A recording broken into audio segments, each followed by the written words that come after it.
Good afternoon to you. 3:06 here, News Talk 105.9 WMAL. Coming up on the program today, Daniel Turner from Power the Future talks to us about California's government, these wildfires, and how all of this could have been prevented. That's this hour. At 4 o'clock, Alan Wilson, the Attorney General of South Carolina, joins us. We will talk about TikTok, that Chinese-owned PSYOP, which is all over the country, and what should be done about it. A big Supreme Court case this week. Alan Wilson will join us on that. Mark Paoletta will be here at 5 o'clock. He's got a big, important job in the incoming Trump administration. He's also going to talk to us specifically about the left's latest attacks on the Supreme Court, as ludicrous as ever. And then at 5:30, can you take ocean water and use it to put out a fire on the West Coast, or anywhere for that matter? John Conrad, the shipping expert, will join us at 5:30. He's got some very useful information on this subject. And you can join us, 888-630-9625, 888-630-WMAL. Jimmy Carter's funeral today at the National Cathedral, all the presidents in attendance. Boy, the reality show of their interaction was something else, wasn't it? To see the way that all of these former presidents deal with one another. Everybody was shocked. Not everybody. Anybody with two brain cells to rub together is probably not that shocked by it, that President Trump and President Obama were able to maintain a cordial, in fact, it even looked chummy conversation while sitting at the funeral together. The two of them looked like they were just having a jolly old time. There was a lot of laughter going on between the two of them. They were. It was unusual. Everybody else, they've all taken positions. I've got to be angry at Trump all the time. So, George W. Bush walked into the room and he smacks Obama on the belly, kind of a fratty little greeting, like, hey, what's going on? Smacks him in the belly and goes to his seat. No acknowledgement whatsoever of the former and incoming president of the United States. Didn't bother to say hello to Donald Trump or Melania for that matter. What else? Oh, the Clintons kind of sidled in on the side. They wrapped around the other way and had very little public exchange with anybody else. Al Gore was very chummy with everybody. He was shaking hands with everybody. Gore was excited to see Donald Trump even shaking Trump's hand, Melania's.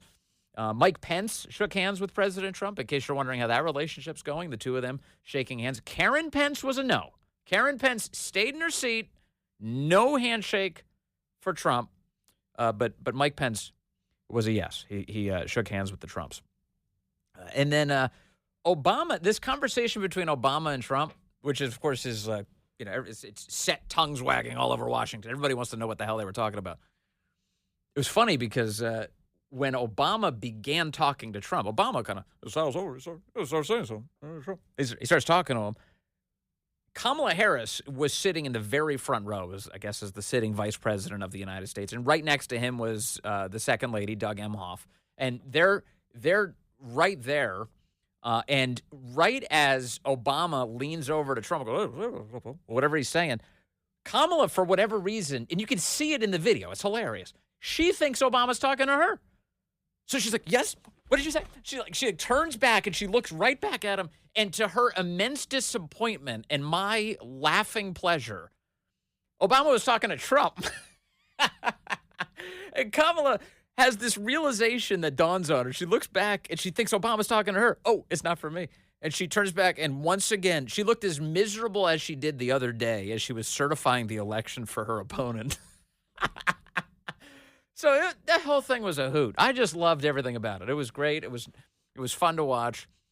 The New York Post hired a lip reader, as they have become. This has become the trend. The New York Post keeps hiring lip readers, and I think Stephen Nelson, my old colleague Stephen Nelson, from many years ago at the Daily Caller, now he's a New York Post reporter, been a White House correspondent there. He's a great guy, really talented reporter, and he chased down a forensic lip reader called Jeremy Freeman, and he said, hey, Jeremy, would you read the lips on these guys? What are they saying to one another? Because the world wants to know. And Jeremy delivered, and here's what the piece says this afternoon. Lip reader reveals Trump told Obama they will, quote, find a quiet place, end quote, to discuss, quote, matter of importance, end quote, at Jimmy Carter funeral. Ooh, interesting. Dateline Washington, former President Barack Obama and President-elect Donald Trump had what appeared to be a warm conversation Thursday ahead of former President Jimmy Carter's funeral, but a professional lip reader told the Post their smiles and laughter belied more serious substance. Trump, 78, possibly wary of cameras facing the pair as they sat shoulder to shoulder, cautioned Obama, 63, that they would have to, quote, find a quiet place later in the day to discuss a, quote, matter of importance, according to forensic lip reader Jeremy Freeman. It's unclear what precisely that conversation would entail, but Obama and Trump appeared to be discussing international agreements, according to Freeman's translation. By the way, what if this is all just nonsense? What if Freeman just made it up? You know, it's a bad lip reading. He's just literally inventing details. Could be. But here he is. This is like, you know, how sometimes they'd have body language experts on television? And in television, among TV people, body language experts are considered a complete joke. That these are just like nonsense theatrical segments that they do. Yeah, bring in a body language expert, and the guy's like, "Well, you can see based on his shoulders that he was thinking sincerely about his advancing years and was concerned that death was upon him, or whatever." It's like they tell you, and like, really, you can get all that from that? Maybe it's a real profession. My apologies if you're a body language expert and I just crapped all over your profession, but I'm telling you, on TV, the way that a lot of these producers view it, they're just creating a segment. Like, what do? We've got nothing. Well, we've got pictures of them. What can we do with the photos? Get a body language expert. Maybe we can do something with this. So the New York Post says, at one point, Trump leaned toward Obama and said, quote, "I've pulled out of that. It's the conditions." Can you imagine that? Trump pulled out of a lot of international agreements, didn't he? It was a lot of stupid international agreements he pulled out of. And maybe this is one of those, like, you know, climate things. Obama laughed as Trump added, quote, "and after I will," end quote, before the pulled TV camera feed cut away from the men who were bracketed by former First Lady Laura Bush and Trump's wife, Melania. Quote, "Call me at the foy after, yep," end quote. Trump replied to Obama during their exchange, possibly referring to the National Cathedral's foyer. Obama then said, quote, "Can you just, it should be good." Boy, this is really revealing, isn't it? I've learned so much from this lip reader. Trump also added the following: "I can't talk. We have to find a quiet place sometime. This is a matter of importance, and we need to do this outside so that we can deal with it, certainly today." So it's unclear. Trump, they point out, did pull out of Obama's 2015 Iran nuclear deal, which was a disaster that allowed Iran to get even more aggressive and insane, and the 2016 Paris Climate Agreement, which did nothing at all for the environment except handicap the United States and make things worse for our people. So thanks for that, Obama. And those are both good reasons, both good things to pull out of. And perhaps that's what they were talking about. But they did seem like they were having some sort of good, sort of cordial, jokey conversation at the event, which really annoyed the left. I'm amused by it. Like I said, it's not that surprising to see because President Trump, he has an on and an off switch for every event, depending on what you need. And it's just being nice to the guy. He was being nice to Jimmy Carter. He went to Jimmy Carter's funeral. The left is all upset that he's criticizing the Panama Canal deal, which is a stupid deal that Jimmy Carter should have never signed on to. Sold it for $1. Great way to go, everybody. But Trump's been nice about him. Trump's been nicer about Jimmy Carter than I have, and a lot of people have. He was a nice guy, you know. He was saying nice things about him as he arrived at the Capitol yesterday to pay his respects as he lies in state. That's Trump's nature. But it's a crazy thing for the left because they're of the opinion that Donald Trump is Hitler. Their view is that Trump himself is Hitler, that he's a fascist, that he's the end of democracy, or at least this is what the ruling class on the left has told their base, that Trump is the end of America, the end of democracy. So how can you, if that's your view, how can you process what is Obama's role in the Democratic Party? He's the leader of their party. He's their pope. How do you process the fact that Obama is chuckling with Trump and seems to be, telling some kind of jokes with him and getting along with him, sitting alongside him at a funeral. They're having a very cordial, very polite conversation. How do you process all of this? It's got to be mind-blowing if you're a lefty.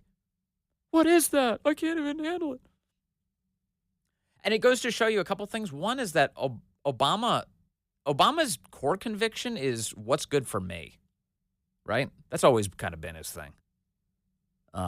He's got the communist streak in him. He's advanced all sorts of awful commie things. He's got his Frank Marshall Davis influence, all of that. That's true. That's definitely true.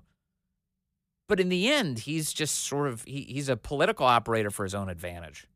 How can I enrich myself? When's my next Netflix deal? How can I get enough money so I can go fly off to Italy and hang out at George Clooney's villa?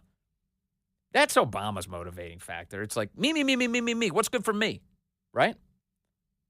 And so at his core, it's like, who cares? He knows Trump's not Hitler. Trump is trying to untangle the mess that Obama created. Trump's instincts and his career have consisted of restoring the United States to the American Constitution, not tearing it down, restoring what the left calls democracy. I saw Charlie Kirk, I think, say this past week, and it's true. Have you noticed nobody called the 2024 election the most secure election of our history? The most secure election in modern history, or whatever the phrasing was. Remember they said that about 2020? It was the most secure election. 2024 was substantially more secure than 2020. And look at the outcome. The outcome was Trump's victory. And it's Obama world that wants to make it less secure. It's Obama world that doesn't want to check IDs to verify that it's American citizens who are voting and only American citizens who are voting. It's Obama world that wants mail-in ballots to be the standard rather than the exception. Meanwhile, Trump world is America. America wants what the late Jimmy Carter wanted, which is secure elections, ID checks, fewer mail-in ballots, paper ballots. That's the side that Trump stands on. But, again, it's a crystal clear sign that Obama does not believe the garbage that has escaped his lips. And I do love Kamala Harris just being so grumpy about all this. She was not, who else she was cold with? Jill. Again, Jill Biden showing up alongside President Biden, sits down. I think Kamala did her the favor of taking whatever was off the seat for just a moment and then handing it to her. The two didn't look at each other. They didn't shake hands. No warm greeting, nothing. Just seething rage. Yeah, here I am doing the body language routine. I'm telling you, though, you're looking at these guys and you're going, what is this? And they know they're on camera. Even if, let's just say for a moment, the theory is, well, maybe backstage, maybe before they walked in, they all had a chance to greet each other and all the niceties were done then and all the warmness was done then. These guys all know they're on camera. The whole point of showing up is a show of unity. We stand behind, we support Jimmy Carter. This is our country. Donald Trump shook hands with everybody who wanted to shake hands with him. There. Jill shows up, and it is icy cold with Kamala Harris. Now, that's not what it was when they were overseas. What was that, the Notre Dame Cathedral? Was that event where Jill is sitting next to Donald Trump, President Trump, and Jill Biden, Dr. Jill? They're sitting together, and she looks downright enamored sitting next to, she is, whoa. She was fanning herself off during this conversation with President Trump. She had a great time. And it's hard to blame her. Trump's a great conversationalist, whether you agree with him politically or not. He's good at it. But it's funny. That's not like that with Kamala. Kamala has trouble stringing together sentences. And, one other piece here, and also, of course, she's like a saboteur who ran in to seize the nomination from Biden, and of course called Biden racist during the first campaign, and then somehow became his running mate. I just want to remind you, though, on this issue of the running mate thing, the fact that Kamala Harris became vice president. Do you know who else was in the running to be vice president for Joe Biden other than Kamala Harris? The mayor of the city that's on fire right now, Karen Bass. Karen Bass, if you go back to the 2020 election and you look at the short list for Joe Biden's running mate, it was all, of course, black women because they operate based on racial prejudice on the left. It wasn't like, hey, we're going to cast a wide net here. No, we're going to specifically choose somebody on the basis of their gender and their race. Okay? That's what they did.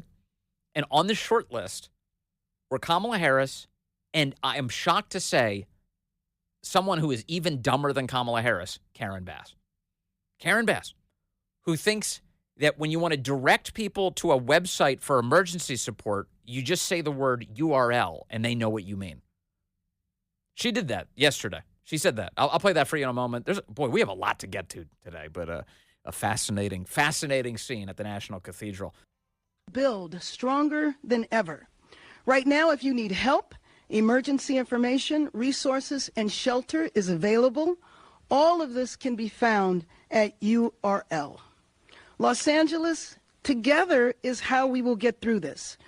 All of this can be found at URL. What? What did they write on these teleprompters? Why do these Democrats just read them like that? It's unbelievable. Repeat the line. Repeat the line.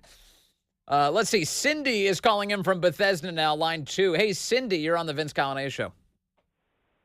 Hey, Vince. Happy New Year. Good to speak to you. Thanks for taking my call. Yes, ma'am. I was hoping that you were going to talk about the funeral today. I wasn't going to watch it, and then it popped up on my phone. I have a C-SPAN app on there, and I thought, well, all right, let me just check it out. Yeah. I was cracking up. I'm like, this is just too delicious to see these people, the looks on their faces, especially when Trump comes in. And let me tell you something. Trump doesn't start it, but he knows how to finish. Well, he knows how to read the room. Yeah. He knows exactly what they're thinking, and he just goes with it. Doesn't bother him. You know something? You remind me of another moment that I haven't brought up yet, which is when Kamala Harris came into the room and sat down, President Trump looked at her and kept his eyes locked on her. Now, I think a lot of people, I don't know if you would do that, you would stare her down or whatever. He just did. It was kind of the most alpha move ever. He just stared at her with a lot of confidence on his face as she sits down and she doesn't even want to look back. She's so paralyzed by her own anger. And meanwhile, Trump is he's living it up. He's getting ready. He's got a presidency to get to. It's coming up in just a few days. He's already doing a lot of work, Cindy. Yeah, yes. He's a busy man. He's a busy man. I'm All so right. happy he won. And yeah, you know me what? too. Prayers to the people in California. Amen. Yeah, lots of prayers for California right now. In fact, we're going to talk about what's going on in California and how it could have all been prevented with not just prayers, but votes in a different direction. Daniel Turner will talk to us about that in a moment. Hey, good afternoon to you. It is 3:36 here, News Talk 105.9 WMAL, where we're making sense of the news. Coming up today, the Attorney General of South Carolina, Alan Wilson, is here. He'll talk to us about a big Supreme Court case being heard tomorrow on TikTok, the Chinese app that is very popular in the United States of America. Big case. We'll talk to the Attorney General about that. Mark Paoletta is here at 5 o'clock. We will get into a discussion with him on the left's latest ludicrous attacks on the Supreme Court. They're dumber than ever. Mark will discuss why. And then John Conrad, the CEO of G Captain. He's a former drill ship captain. He's got some very important thoughts on how we might use the Pacific Ocean to put fires out. It's a very, very helpful topic today. You can join us at 888-630-9625, 888-630-WMAL. At least 2,000 structures in California at this point have been burned, not all of them to the ground, but that does mean that many of them have been damaged as well, according to local authorities. Going into today, we saw that there were at least 5 dead as a result of the fires. This is covering a huge expanse, so my guess is that's an unfortunate undercount of the number of people who've been killed here. This is, these are the elites. This is some of the most well-known, famous, wealthy people on planet Earth. Billy Crystal and Paris Hilton are among those who have lost or had damage to their homes, according to the New York Times. Billy Crystal and his wife Janice lost their homes in the fires that ravaged. Excuse me, their home, one home, in the fires that ravaged Pacific Palisades. They announced in a statement today. It's the home they've lived in since 1979. Paris Hilton said she saw her own home in Malibu burning to the ground while watching live TV. The list goes on and on. There's a bunch of people here. Melissa Rivers, I saw she was Joan Rivers' daughter. She was on CNN last night saying that she was able to get away with a drawing I think her mother had done and her mother's Emmy. But basically very little of their personal belongings, everything else burning to the ground. So this is an awful situation, very awful situation for them. But one of the obvious questions is, did it have to be this way? Could this damage have been prevented by a much more competent government overseeing California broadly and LA specifically? Joining us now to discuss all of it, Daniel Turner is here. He's the founder and executive director of Power the Future, and he joins us now. Hello, Daniel. Vince, great to be with you. Thank you. Okay, so big picture, how do you view the government's role in preparing for fires like this? What could be done? Yeah, we have this huge problem in America in that we have this popularity contest in choosing our elected officials, and I'll give Trump a pass because he's actually a competent human being who has run some enormous companies and has some experience. But for the most part, we elect these people to real positions of authority and governance, and they have no qualification. They run on their immutable characteristics of race or gender. They run on ideological platforms. But then we give them the power or the responsibility to govern, to manage, to do the boring things like water mitigation strategies and forest management and grid maintenance. And no one ever seems to do that, right? And that's where America is on this brink of collapse. I'm not an urban planner. That's not my expertise. But I am a climate change guy. And Gavin Newsom, Karen Bass, heck, even David Axelrod was tweeting how this is all climate change. And the problem here is that when you get to blame climate change, you, like Pontius Pilate, right? You get to wash your hands of responsibility. And you say, well, this is not my fault. It's climate change's fault. And you don't have to do the boring part of governing. I mean, really, when you think about it, Vince, did Gavin Newsom really run for governor to do forest cleanup? No, of course not. He ran for governor for social justice and equity. And those are cool and fun and sexy.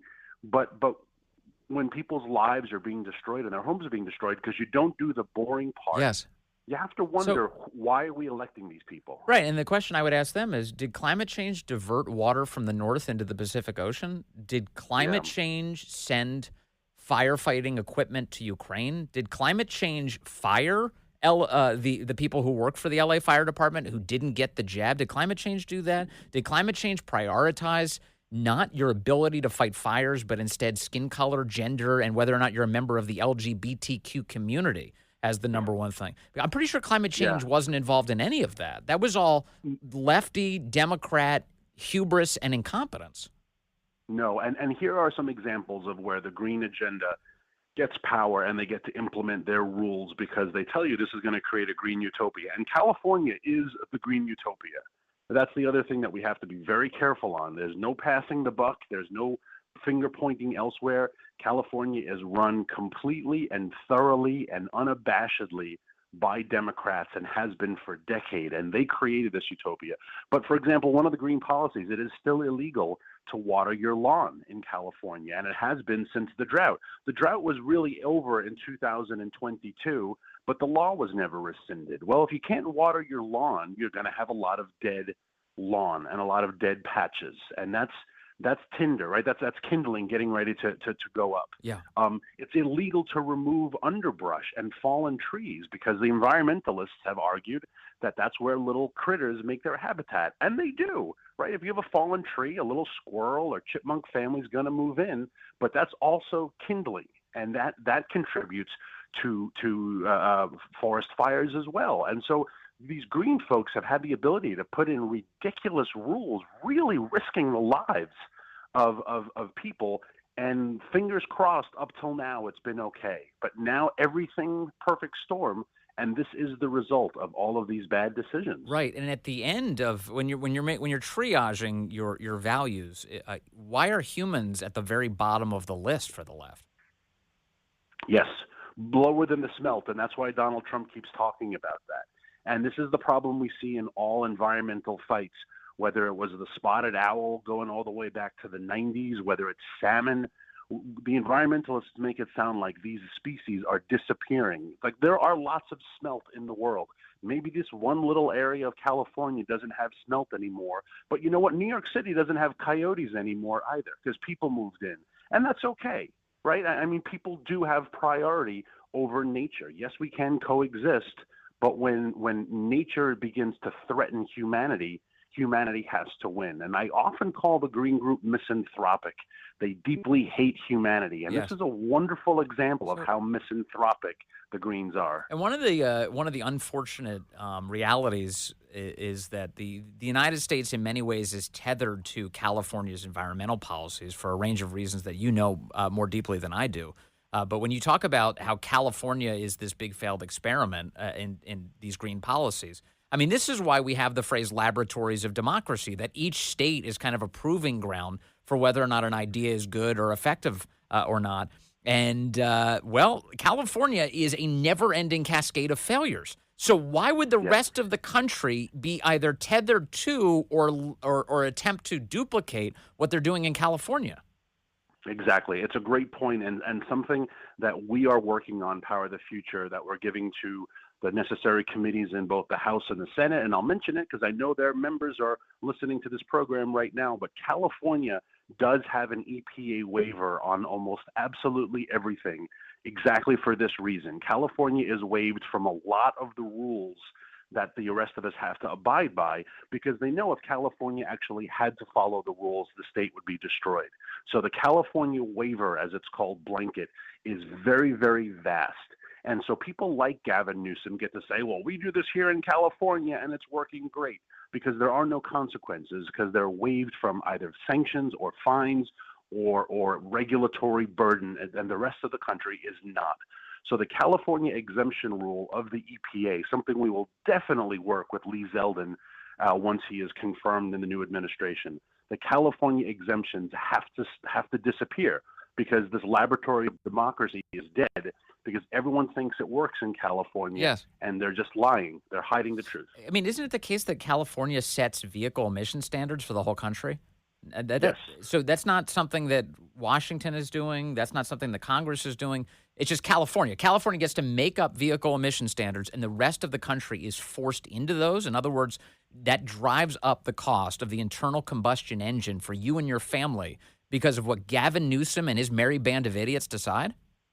And about 17 states have passed rules that they will just mirror whatever California passes on environmental and energy policy. I believe Virginia used to be one of those Yeah. states. Glenn Youngkin's tried to unshackle us from a lot of it, but with the Democrats in Richmond, he's been somewhat unsuccessful. But yeah, a lot of states, whatever California does, we have to follow. I believe that's what you call a suicide pact, and we're locked in one. Unfortunately, so many are with California. That's crazy to me. What the people who are being affected by this? As I'm gonna play some audio coming up from Adam Carolla, because he's, first of all, he's great, but he makes a really good point. He's, all these people are Democrats. They're hardcore blue Democrats. They're wealthy people who are guilty about their success in life, who are trying to use the government as a means to alleviate that guilt. And they think they just have to vote for Democrats in perpetuity. And now they're reaping the consequences of that never-ending decision to keep voting them in.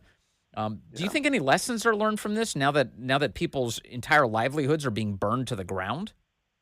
Well, I hopefully it will be the beginning of the end of even more DEI nominees. If you Google Karen Bass historic, you will find countless articles about how historic her win was Barf. because she was a woman. Yeah. Right? Exactly. It wasn't that she was qualified. It was that she's a woman. And that is the qualification.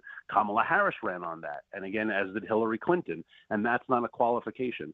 We dodged such a bullet with the last November because Kamala Harris being a daughter of California, all of America would have looked like LA in the future. And I got to tell you, going back to my wheelhouse, what would your electric vehicle have done for you in the last 48 hours, right? There's no power. There's no charging stations. You're being told to evacuate.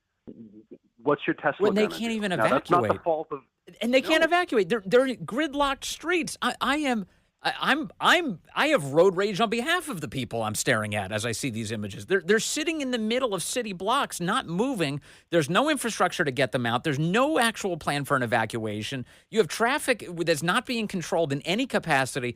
Daniel, it is a perfect example of every way that the left should not be in charge of any of this. And everything they touch, ultimately, they will destroy. And it is the left in a nutshell. Other people build it and make it great, meaning this entire country. They take it, they tinker with it, they do their experiments, they destroy it, and then they go on to academia and they write white papers about how they had wonderful intentions. Biden's giving a press conference later on this afternoon. I guarantee you he will talk about climate change, and he will wag the finger at Trump and say, you see what you don't believe? Well, here's proof, buddy. And that's the other reason why they're going to talk about climate change nonstop, is because it gets people like you to stop pointing out the fact that they are awful at their job.